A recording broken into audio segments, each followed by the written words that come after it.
अगर आप लोग ये PDF नोट्स बाय करना चाहते हैं तो अभी हमारी वेबसाइट से डायरेक्ट इजी पैसा और जैज़ कैश पेमेंट से नोट्स डाउनलोड करें। Human rights in the British legal system. यहाँ भी ये लिखा है कि इसमें द सेम पार्ट। अच्छा, ये जो ह्यूमन राइट्स है ना, ये UTHR, ICCPR, ICN, ये बेसिकली सब्जेक्ट है ह्यूमन राइट्स का। ह्यूमन राइट्स के टॉपिक्स हैं जो कि आप लोगों को दूसरा सब्जेक्ट आएगा। ह्यूमन राइट्स की इन तमाम टॉपिक की जो प्लेलिस्ट है उसका लिंक यहाँ टॉप पे लगा देते हैं।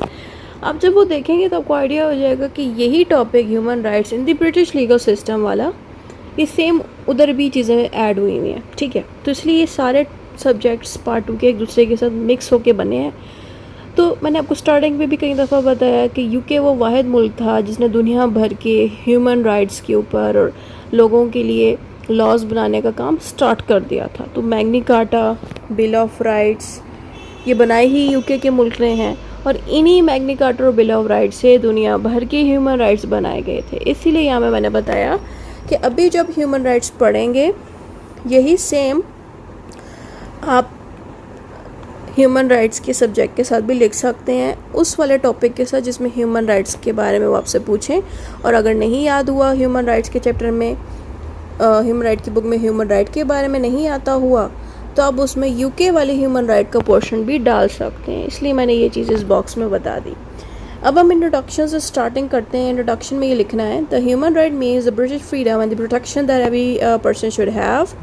In Britain human rights have a long history, they come from बहुत, वैसे इसमें काफ़ी कुछ लिखा है, इसमें सादी सी बात ये बता दी है कि UK का जो मुल्क है उधर ह्यूमन राइट्स की डेवलपमेंट स्टार्ट हो गई थी।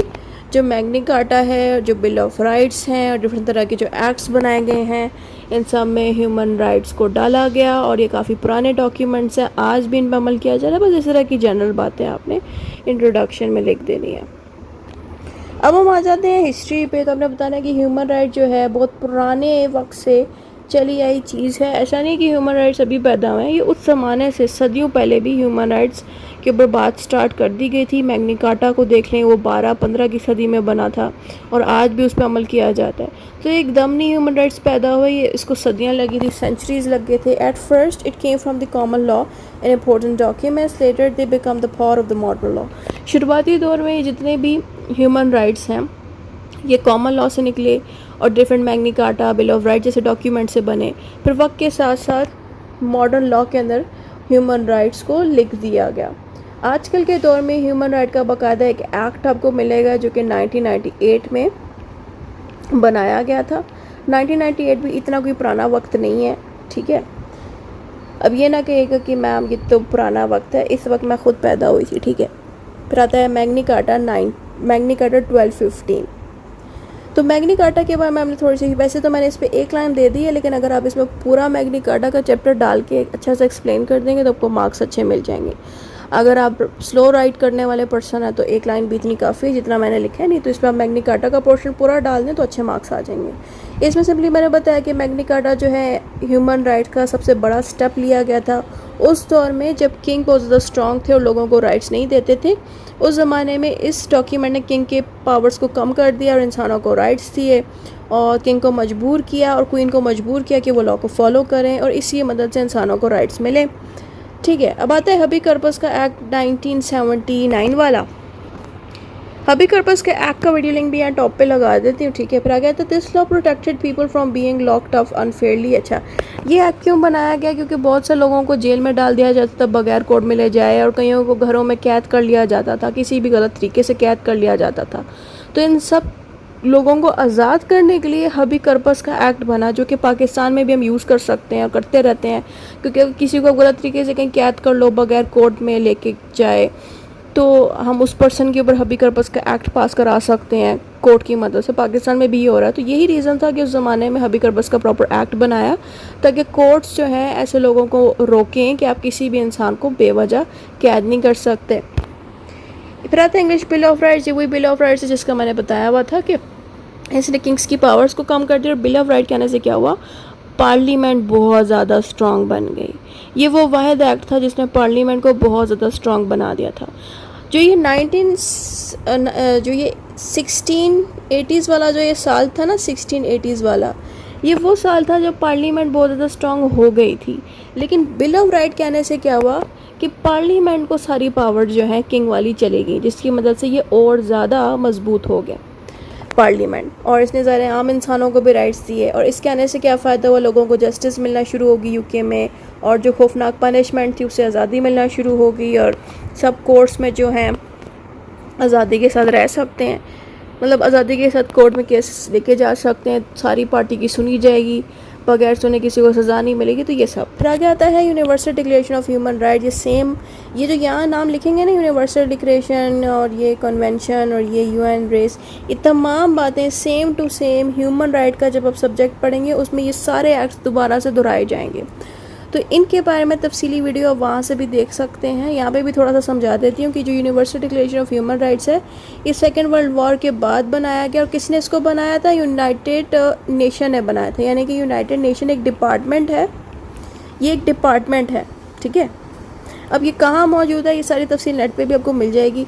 इस डिपार्टमेंट ने ये universal declaration of human right बनाया था सेकेंड वर्ल्ड वॉर के बाद, ताकि दुनिया भर में जितने भी इंसान हैं उनको आज़ादी के साथ ज़िंदगी मिल सके, किसी के साथ गलत ना हो, किसी के साथ जुल्म ना हो।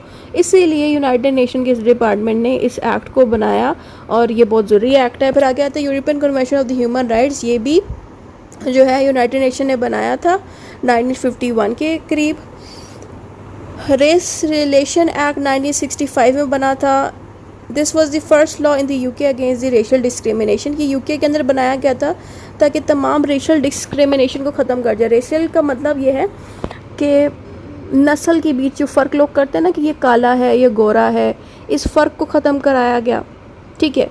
ख़त्म मतलब फ़र्क करने वाले लोगों को कहते हैं डिस्क्रिमिनेशन, यानी कि जो लोग एक दूसरे के साथ फ़र्क करते रहते हैं ना, कि मैं बेहतर हूँ तुमसे क्योंकि मैं गोरा हूँ, तुम काले हो, तुम फ़लाँ तबके के हो, इसको कहते हैं डिस्क्रिमिनेट करना, अपने आप को बेहतर साबित करना और दूसरे को बुरा फील कराना क्योंकि वो किसी और नस्ल से है या किसी और मज़हब का है, ये होता है डिस्क्रिमिनेशन। लेकिन यहाँ पर डिस्क्रिमिनेशन किस बात की हो रही है, रेशल की हो रही है। रेशल कहते हैं कि हम किसी की ज़ात को बुरा कह रहे हैं, किसी की ज़ात के साथ फ़र्क कर रहे हैं। तो इस फ़र्क को ख़त्म कराया था यूके ने इस एक्ट की मदद से, ताकि लोग एक दूसरे को इज़्ज़त दें और एक दूसरे के साथ ये फ़र्क करना बंद कर दें। अब आ जाता है यूनाइटेड नेशन का रेशियल डिस्क्रिमिनेशन ट्रीटी, जो कि 1965 में बनी। इसमें क्या हुआ कि यूनाइटेड नेशन ने क्या किया, दुनिया भर में रेशियल डिस्क्रिमिनेशन को ख़त्म करा दिया, ठीक है। यानी कि जो रेस रिलेशन था ना, वो सिर्फ यूके पे अप्लाई हो रहा था, लेकिन जो यूनाइटेड नेशन का रेशियल डिस्क्रिमिनेशन वाला है ना, वो पूरी दुनिया पे अप्लाई होता है। कि पूरी दुनिया में जब हम लोग एक दूसरे पे फ़र्क करते हैं इस तरह का, तो फिर उस चीज़ को ख़त्म कराया गया। तो फिर आगे आ जाता है UK and European courts of the human rights 1966। From this year, people in the UK could take their human right cases to the European Court in the Strasbourg. European court Strasbourg की location में बनाई गई थी ताकि UK के जो लोग हैं वो ह्यूमन राइट के केसेस इस कोर्ट में लेके जा सकें। ये एक पुरानी हिस्ट्री मैंने छोटी सी करके बता दी। फिर आता है sex discrimination act of the 1975। ये बेसिकली मर्द और औरत के बीच का जो फ़र्क है ना, उसको ख़त्म कराया गया, क्योंकि ये वो वक्त था जब इससे मतलब 1975 से पहले का जो दौर था, तो क्या होता था कि औरतों को जॉब्स अच्छी नहीं मिलती थी, मर्दों को मिलती थी। लेकिन अगर औरतों को वही सेम जॉब मिल जाए मर्द के बराबर, तो उसको औरत को सैलरी कम मिलेगी इस बात पे कि क्योंकि वो औरत है। तो इस तरह का फ़र्क बहुत किया जाता था। इस एक्ट के आने से ये फ़ायदा हुआ कि औरत और मर्द के बीच जो फ़र्क था वो ख़त्म करा दिया गया। तो यही चीज़ यहाँ पे आपने बतानी है कि औरतों को भी बराबर की जॉब्स मिले, बराबर की तालीम मिले और बराबर की सर्विसेज मिले। फिर आता है रेस रिलेशन एक्ट 1976। ये भी सेम बात हुई नस्ल की, कि हम नस्ल की भी जो फ़र्क करते हैं उसको ख़त्म कर दें ताकि हर इंसान को बराबर की जॉब्स मिले, बराबर के घर मिले, स्कूलिंग मिले और सर्विसेज मिले। फिर आता है इंटरनेशनल कन्वीनियंट 1976 वाला। ये राइट्स वाला एक्ट है जो इंसानों को राइट्स देता है कि वो पॉलिटिक्स में, इकोनॉमिक एंड कल्चर में पार्टिसिपेट करे। Convention of the human women's right, ये औरतों को राइट्स देने की बात करता है कि औरतों के साथ हम फ़र्क ना करें और औरतों को भी बराबर राइट्स मिले। तो औरतों के इसी कन्वेंशन ऑन वुमेन्स राइट के एक्ट का दूसरा नाम है bill of right of the women. यानी कि अगर औरतों ने अपने अगर राइट्स जानने हैं ना, तो वो bill of right in for women को यूट्यूब पे या गूगल पे टाइप करे, या ये इसकी जगह ये भी टाइप करे, तो सेम भी बात है। तो इसमें तमाम औरतों के तमाम राइट्स आपको मिल जाएंगे। फिर आता है UN conventions against the torture. जिन क्रिमिनल्स पे ज़रूरत से ज़्यादा उनको टॉर्चर मिलता है, उस चीज़ से भी आज़ादी मिले उन क्रिमिनल्स को कि ज़रूरत से ज़्यादा उनको टॉर्चर ना मिले। ये चीज़ भी UK के मुल्क ने एग्री किया इस चीज़ पे भी कि क्रिमिनल्स को टॉर्चर ज़रूरत से ज़्यादा नहीं मिलना चाहिए। फिर आता है United nation convention the rights of the children, और जो बच्चे हैं जिनकी एज 18 साल से कम है उनको भी प्रॉपर राइट मिले कि उनको भी प्रॉपर केयर, प्रोटेक्शन एंड इज़्ज़त मिले, डिग्निटी मिले। अब आ जाता है डिसेबिलिटी डिस्क्रिमिनेशन एक्ट 1995। डिसेबिलिटी का मतलब ये है कि जो लोग माजूर पैदा हो जाते हैं या जो लोग नॉर्मल पैदा होते हैं लेकिन किसी हादसे की वजह से माजूर हो जाएं, जैसे कि एक बंदा जिस्मानी तौर पे ठीक पैदा हुआ है लेकिन उसका कार एक्सीडेंट की वजह से अगर बाजू ख़त्म हो जाते हैं, बाजू नहीं रहते, ये भी डिसेबिलिटी के अंदर आ जाते हैं। और जो लोग पैदाइशी तौर पे डिसेबल्ड हैं, यानी कि पैदा होते साथ ही वो देख नहीं सकते, सुन नहीं सकते, तो उन दोनों के लिए ये एक्ट बनाया गया। इस चीज़ को भी ख़त्म कराया गया कि जो लोग कहते हैं ना कि ये माजूर है तो ये जॉब नहीं कर सकता, तो इस चीज़ को ख़त्म कराने के लिए 1995 में डिसेबिलिटी डिस्क्रिमिनेशन एक्ट बनाया गया ताकि जो इस तरह के जो डिसेबल्ड लोग हैं उनको भी गलत तरीके से ट्रीट ना किया जाए, उनको भी बराबर ट्रीटमेंट मिले आम इंसानों की तरह। इनको भी जॉब्स मिले, इनको भी तालीम मिले, इनको भी सर्विस मिले, इनको भी ट्रांसपोर्ट की फैसिलिटी मिले और पब्लिक प्लेसेस में ये जा सके। ह्यूमन राइट्स एक्ट 1998 एक और बना जिसमें ये बताना है कि this is the most important human rights law in the British, it made the European convention. अच्छा, ये जो एक्ट बना था इसी की मदद से जो यूरोपियन कन्वेंशन वाला एक्ट है उसको UK का लॉ बना दिया गया इसकी मदद से। यानी कि ये जो कन्वेंशन था ना, पहले इसको UK का लॉ नहीं बनाया जा रहा था, लेकिन इसके आने से इस कन्वेंशन को भी UK का हिस्सा बना दिया गया UK के लॉ का।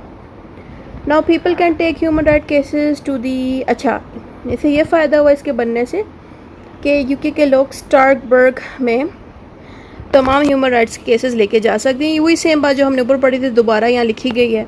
फिर आ गया था universal periodic review 2006। The United nation started reviewing the human rights record of all the countries including. अच्छा, यूनाइटेड नेशन का जो डिपार्टमेंट है उसने ह्यूमन राइट्स के रिकॉर्ड्स को देखना शुरू कर दिया सारे कंट्रीज़ के। ब्रिटिश के साथ साथ बाकी कंट्रीज़ के भी रिकॉर्ड्स देखे गए ह्यूमन राइट्स के। और ये क्यों देख सकते हैं? क्योंकि ये जो रिकॉर्ड है ना, ये जो लॉ बना है, ये लॉ किसने बनाया? ये भी ज़ाहिर है UK के मुल्क ने बनाया। तो ये जो लॉ बनाया था इसकी वजह से ही यूनाइटेड नेशन की डिपार्टमेंट दूसरे कंट्रीज़ के ह्यूमन राइट्स का रिकॉर्ड्स देख सकती है, चेक कर सकती है। फिर आता है United nation convention of the right of persons with disability. ये भी दोबारा से बनाया गया डिसेबिलिटी के ऊपर कि हर डिसेबल्ड पर्सन के पास भी बराबर के उतने ही राइट्स हैं जितने के आम सिटीज़न के पास होने चाहिए। इक्वालिटी एक्ट बना 2010 का कि this law joined many different equality laws into one, it protected people from discrimination. अच्छा, इस इक्वालिटी एक्ट के बनने से क्या फ़ायदा हुआ कि जितने भी लॉज थे उनको इकट्ठे कर दिए गए ताकि हर तरह की डिस्क्रिमिनेशन को इकट्ठे एक ही जगह पे लिख दिया जाए ताकि सारे लोगों को बराबर की ट्रीटमेंट मिले, चाहे वो काला है, गोरा है या किसी भी रिलीजन का है, मज़हब का है, हर इंसान को बराबर ट्रीटमेंट मिले। फिर आ जाता है कंक्लूजन। जो भी आपने ऊपर पढ़ा है वही 4 लाइनों में 5 लाइनों में लिख के वाइंड अप करना होता है। इतना ही था इस वीडियो में। खुदा हाफिज़। अगर आप सब मूवी के स्टाइल की तरह UK एंड USA कॉन्स्टिट्यूशन की वीडियो देखना चाहते हैं तो अभी दूसरे चैनल को सब्सक्राइब करें।